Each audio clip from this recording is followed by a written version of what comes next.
ತುಂಬಾ ಜನಕ್ಕೆ ಹೊಸ ಜಾಗದಲ್ಲಿ ಹೋಗಿ ಮಲಗಿದ್ರೆ ನಿದ್ರೆ ಬರೋದಿಲ್ಲ. ನಿಮ್ಗೂ ಕೂಡ ಆ ರೀತಿಯ ಅನುಭವ ಆಗಿರಬಹುದು.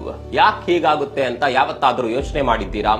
ನಾವು ಹೊಸ ಜಾಗದಲ್ಲಿ ನಿದ್ರೆ ಮಾಡಿದಾಗ ನಮ್ಮ ಬ್ರೈನ್ ನ ಅರ್ಧ ಭಾಗ ಮಾತ್ರ ನಿಜವಾಗಿ ನಿದ್ರೆ ಮಾಡುತ್ತೆ, ಇನ್ನೊಂದು ಅರ್ಧ ಭಾಗ ಎಚ್ಚರದಲ್ಲೇ ಇರುತ್ತೆ, ಅಪಾಯಕ್ಕೆ ಕಿವಿಗೊಡುತ್ತಾ ಜಾಗರೂಕರಾಗಿಯೇ ಇರುತ್ತೆ.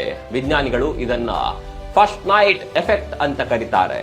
ಇದು ಪ್ರಾಣಿಗಳಿಂದ, ವಿಶೇಷವಾಗಿ ಡಾಲ್ಫಿನ್ ಗಳಿಂದ ಬಂದಿರುವ ಒಂದು ಬದುಕುಳಿಯುವ ತಂತ್ರ. ಹೊಸ ಜಾಗದಲ್ಲಿ ನಿದ್ರೆ ಮಾಡಿದಾಗ ನೀವು ಒಂದು ಕಣ್ಣನ್ನ ತೆರೆದು ನಿದ್ರೆ ಮಾಡುತ್ತಿರುವಂತೆ ಆಗುತ್ತೆ. ಹೋಟೆಲ್ ರೂಮ್ ಆಗ್ಲಿ, ಸ್ನೇಹಿತರ ಮನೆಯ ಸೋಫಾ ಆಗ್ಲಿ, ಅಥವಾ ಹೊಸ ಬೆಡ್ ರೂಮ್ ಆಗಲಿ, ನಮ್ಮ ಬ್ರೈನ್ ಆ ಜಾಗವನ್ನ ಸಂಪೂರ್ಣವಾಗಿ ನಂಬೋದಿಲ್ಲ. ಹಾಗಾಗಿ ಅದು ಸಂಪೂರ್ಣ ನಿದ್ರೆಗೆ ಹೋಗೋದಿಲ್ಲ. ಅರ್ಧ ಭಾಗ ಮಾತ್ರ ವಿಶ್ರಾಂತಿ, ಉಳಿದರ್ಧ ಭಾಗ ಮೌನವಾಗಿ ರಾತ್ರಿ ಕಾವಲುಗಾರ ಆಗಿರುತ್ತೆ. ಆ ಜಾಗೃತ ಭಾವದಲ್ಲಿ ಗಾಳಿಯ ಸದ್ದು, ಬಾಗಿಲಿನ ಚಿಕ್ಕ ಶಬ್ದ ಎಲ್ಲವೂ ಕೂಡ ಕೇಳಿಸುತ್ತೆ. ಆ ಶಬ್ದಗಳನ್ನ ಕೇಳೋದಷ್ಟೇ ಅಲ್ಲ, ನಮ್ಮ ಮೆದುಳು ಪ್ರತಿಯೊಂದನ್ನ ಕೂಡ ವಿಶ್ಲೇಷಣೆ ಮಾಡುತ್ತೆ.